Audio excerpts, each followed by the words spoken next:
last presenter of the evening will be Dr. Monica Barron.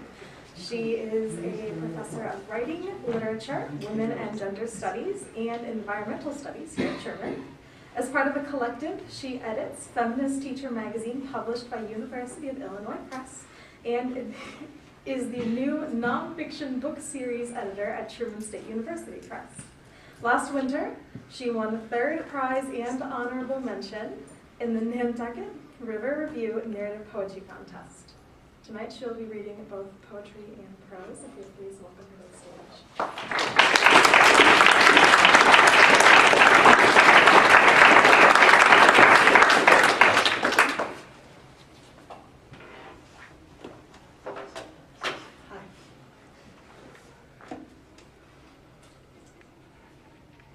The big lake says, all afternoon people on the rocks peered toward the spot where sky meets water. I would not draw that line. Boats puzzled in their slips. For hours all was a gray sheen the gulls circled in, blown off shingles in a funnel cloud. Crying, landing, their prints a dotted line I erase.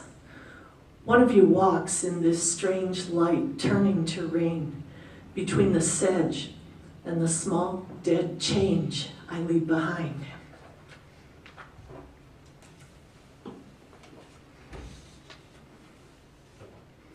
So to you Windfall people, and those of you in the audience who have been Windfall allies for years, I want to just thank you for keeping it going.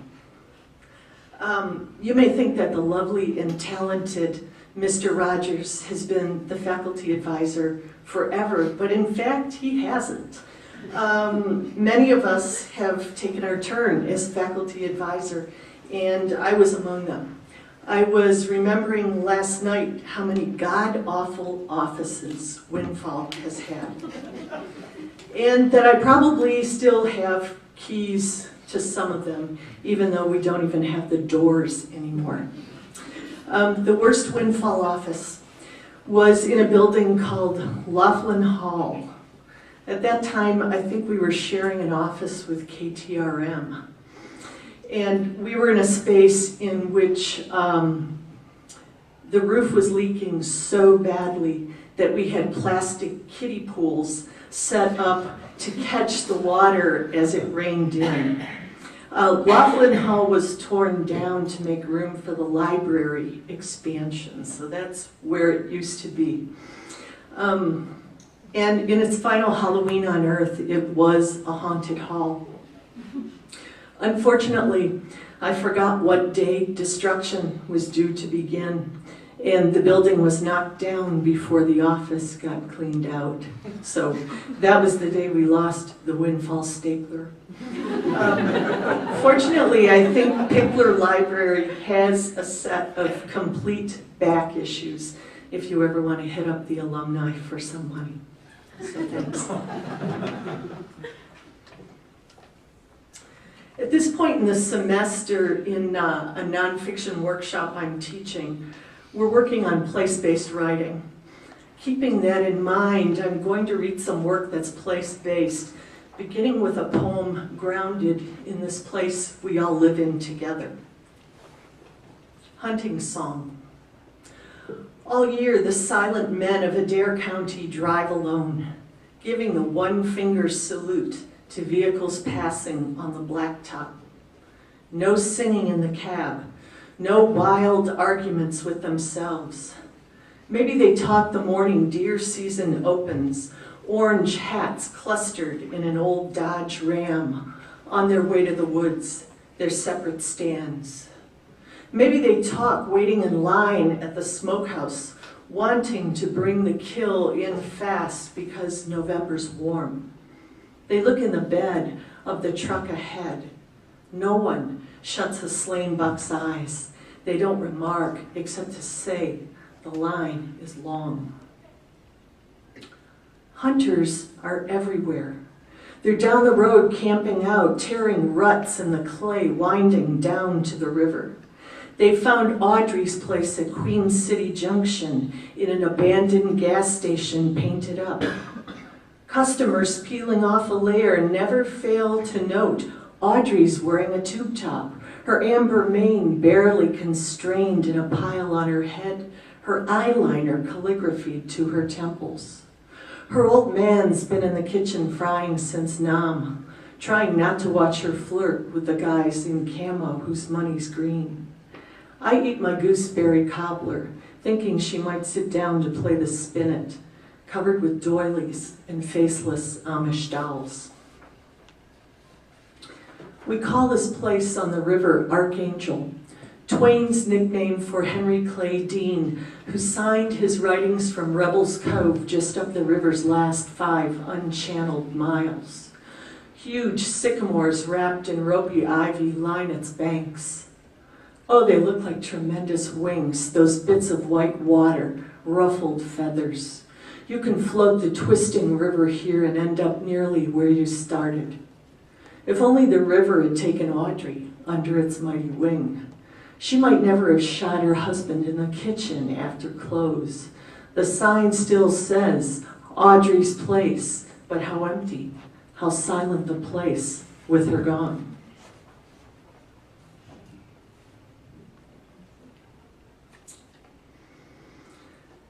So I'm going to read an excerpt from a road piece now. The members of my workshop know that I've been thinking about both how to represent a place in this piece as well as the interactions of a group of people who really don't know each other very well, but are trying to learn about the unfamiliar place that they find themselves in. I'm just going to read a middle part of this piece. So what you need to know at this point is that the piece is called Archipelago. And the archipelago referred to here is the Madrean Archipelago, which is a collection of mountain ranges in southern Arizona along the US-Mexico border. My class has heard one paragraph of this piece, and again, I'm going to read the middle section. I was getting used to seeing the border patrol. What I wasn't used to seeing were puddles. We were heading up into the Chiricahua Mountains, part of the Madrean Archipelago, a grouping of some 40 mountain ranges scattered across the desert grasslands of southern Arizona like rocky islands. I was hoping for a few days of cooler weather. Someone had mentioned that monsoon season was beginning and we should be prepared for late afternoon thunderstorms and cool nights. As we pulled into the American Museum of Natural History's Southwest Research Station, I saw clouds sitting on rocky peaks, pine trees, pine needles on the ground, and more puddles. Lying in bed that night with the windows open, listening to the frogs, the birds, the whole rich, strange soundscape that was the Southwest Research Station at night, I almost cried. I finally had a name for that song back home. That one huge monotonous choir of late summer crickets in Missouri that sang all night, Ode on a Dead Prairie. And it was the song here that wooed me at first, made me think, because it was a few degrees cooler and because there were puddles, that this place was the respite on the road trip. I didn't see that it was under as much stress as any other place we were visiting. The next morning I started to wake up. Meeting up with us at the research station was Dale Curtis Miles, San Carlos Apache tribal historian who had never visited the Chiricahua National Monument. Our first stop of the morning was an overlook in the Coronado National Forest. One of our group, geographer Juanita Sundberg, asked if we could start every morning in the Chiricahuas by acknowledging that this land we were on is unceded territory. The Apaches never ceded it to the U.S. government, nor had they ceded Mount Graham, one of their sacred spaces, which now house the University of Arizona's observatory and the famed Vatican telescope. Dale then responded that he could feel the sacredness of this place. He began a prayer by invoking the Lord, If I were Dale, I would have, upon seeing this place, felt an incredible sense of loss. Dale said that Apaches feel a sense of collective guilt and desire for revenge. I've not seen the desire for revenge. I see activism that succeeds only intermittently because there are so few activists in the band. We made our way to the site of the 1994 Rattlesnake Fire.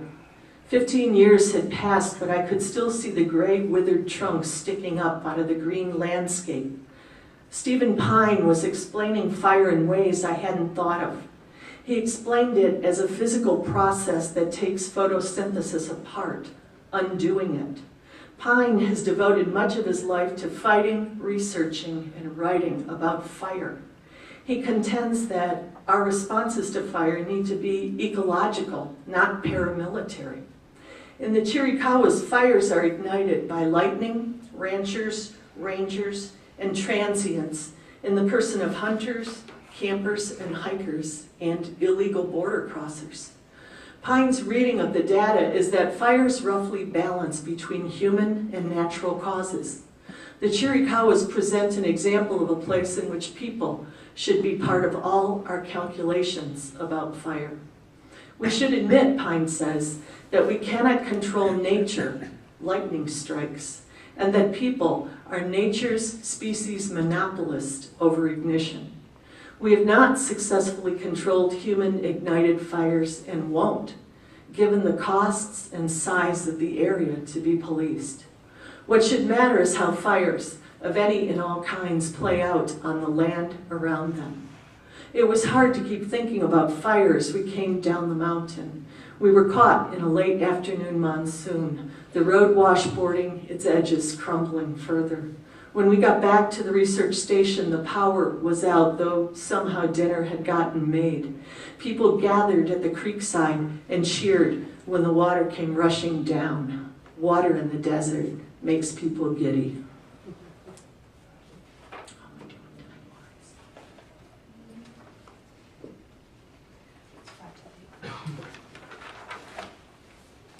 Next morning, I went birding with a group at South Fork Cave Creek Canyon, along a rocky stream bed in a canyon full of tall sycamore, oak, and cedar. This is a world-famous birding site, but I'm not really a birder.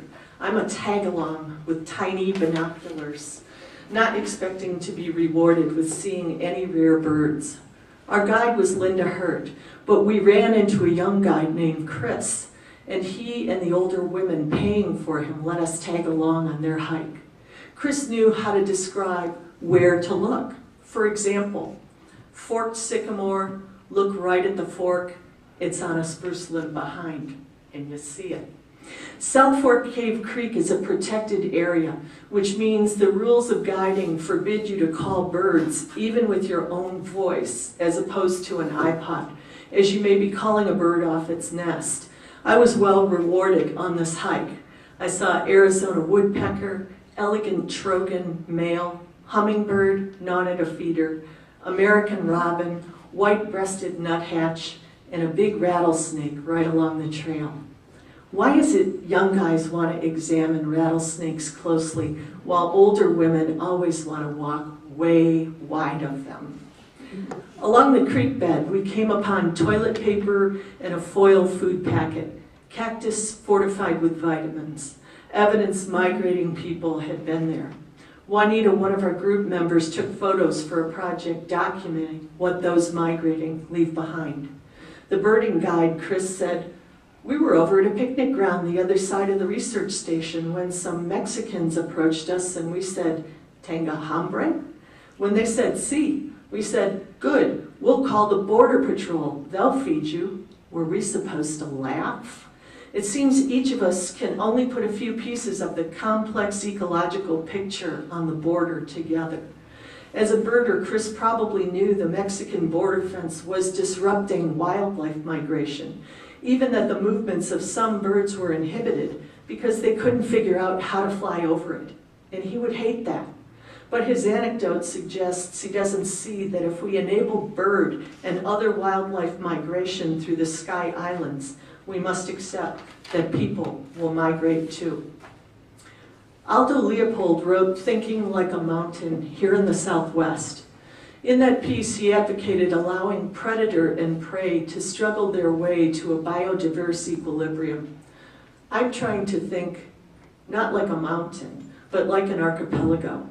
Rather than trying to force the pieces of the border puzzle into a picture that clicks into wholeness, we may have to allow the pieces of the puzzle to remain proximate, like mountains in an archipelago, connected by grass, sky, running water, an idea of healthy biological and cultural diversity.